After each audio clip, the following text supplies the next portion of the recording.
Hi there, welcome back. In this lesson, we are going to be looking at WordPress versus other technologies. So, out there are a lot of technologies that you can use to build websites besides WordPress. And in this video, we're going to be looking at WordPress and some of the other technologies that are out there, and we're going to be comparing them. The very first one that I want us to look at is WordPress versus Wix. There's another one called Wix. And so if you head on to wix.com, you would find out that there is another platform that you can use to build websites. So Wix in itself is also a very good platform and also a very good software that you can use, but it's a drag and drop builder. So Wix has like a drag and drop builder.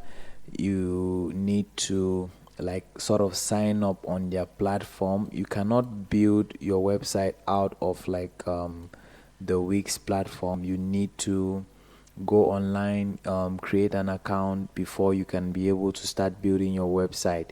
But for WordPress, you can either do it online or you can simply download the files to your computer and do an installation and build the website for yourself. Also, Wix does not have much impact as WordPress does. WordPress is actually the largest when it comes to like impact, because WordPress powers over 42% of the websites online, as we have already seen. And so you can go ahead and look at Wix. We'll definitely have a Wix course in the program so that you can build your experience and be familiar with most of these tools. Wix generally is used for people who are looking to set up like e-commerce stores. Those who want to sell things online generally use Wix. And I think I've worked with one or two companies as well who have used Wix to build like the company profile and set up like an e-commerce store. Generally as well, people like in the US are very familiar with Wix and they love Wix. So yeah, it's a good platform that you can use to build websites. They have just like some page builder where you do like a drag and drop. So compared to WordPress beats it because it offers more options. It has more themes. It has like a larger library. It's making more impact, and it has more websites online, and it has been around much longer than Wix has. Another tool that we can compare with WordPress is what we call Drupal. There is Drupal as well. So Drupal.org. So Drupal is another tool that is out there that we can use to build websites. So you can see that there's a huge variety of tools like this, huge variety of frameworks like this, and depending on which one you're skilled in, you would always have an opportunity to really get some jobs out there and really make impact. But you also have to look at situations where you have to actually learn a couple of them so that you can be more experienced. If at all a job comes, you'll be able to jump on it and you will not be that limited to yourself. It's always good to keep yourself updated as well. Drupal as well is very good. I'm not very familiar with Drupal. I've used it only once, and I don't remember that much about it, but I know it's good. It's a little bit hard to understand, hard to navigate around, but then generally it's good, but not as good as WordPress as well. WordPress also, like I said, is the largest, so anything compared to it would only come like as another option. So this video is necessarily just showing you like the other options that are out there. So when you look at the next one, we are going to have we have Wix, we have Drupal, we have what else do we have? What else do we have? We have Shopify. Sorry, I just forgot that. We have Shopify. Shopify Shopify as well is also used for businesses who want to like really set up some sort of e-commerce store. they started like to target e-commerce. As you can see at the beginning here, they have like um, some sort of e-commerce layout in here to let you know that you can actually use it to set up Shopify. And you can see most of them have like a paid plan upfront. They give you 3 days trial, and you would have to like really start spending a lot just to make sure that you get to start using it. Whereas WordPress, you can just download it for free and go. You don't even need to sign up or anything like that to get WordPress. So Shopify is another option, but Shopify is much targeted to like business owners who are looking to set up like an e-commerce store online. So you should also make sure that you learn Shopify. We're also going to be having a course on Shopify as well, so that it gives you another added advantage when it comes to getting jobs in the web development industry. Another one that we can look at is PrestaShop. There's another one called PrestaShop.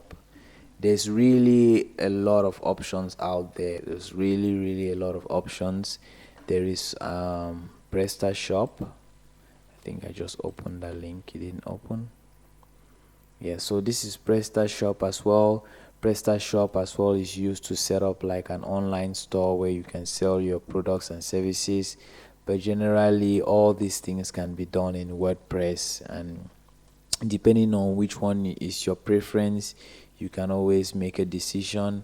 And I'm just showing you like some of the options that are out there. So PrestaShop is one of them. We are definitely not going to be doing a course on PrestaShop because I've only like used it once as well. I do not know much about it, and I really don't think that we need it. Maybe I may be wrong, but WordPress really covers much of it. And when I used PrestaShop, it was a little bit complicated. It was hard to navigate for someone who is like very experienced in the industry. PrestaShop is a little bit complicated. It's a little bit hard to navigate and hard to understand. So the next one that I want us to look at is called Magento. This is Magento. Oh, sorry, no, this is Magento.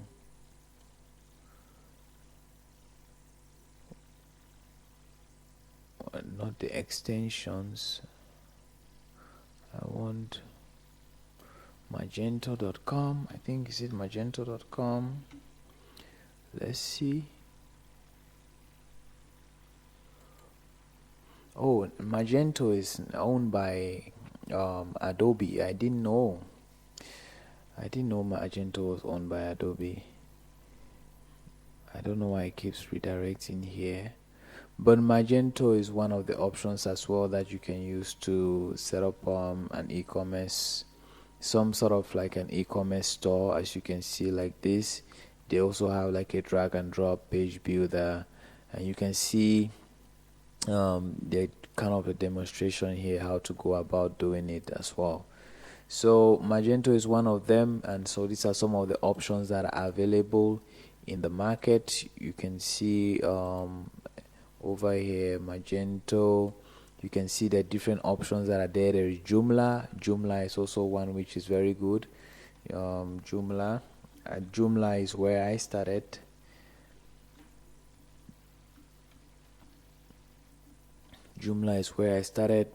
But at the beginning Joomla did not really give me like a lot of customization options.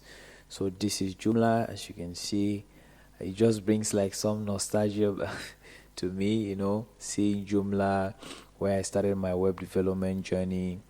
You can also install Joomla like how we install WordPress. You can download it and install it locally on your computer, and then you build it before you upload it like to any hosting. So these are some of the options that are out there. Joomla also is good. I think we may do a course on Joomla. Not it's not guaranteed, but we may. So these are some of the options that are out there compared to WordPress. WordPress is the largest of them all, and it has more impact on the web. So WordPress is definitely where we want to go and where we want to focus on our attention on, because we can do more with WordPress, and we can actually get more jobs as well with WordPress. So I hope that this goes a long way to clarify some of the options that are out there compared to WordPress. And if you have any questions, please leave them in the comment section of the video, and I'm going to address that in the frequently asked questions section of the course. So do take care, and I'll see you all in the very next section.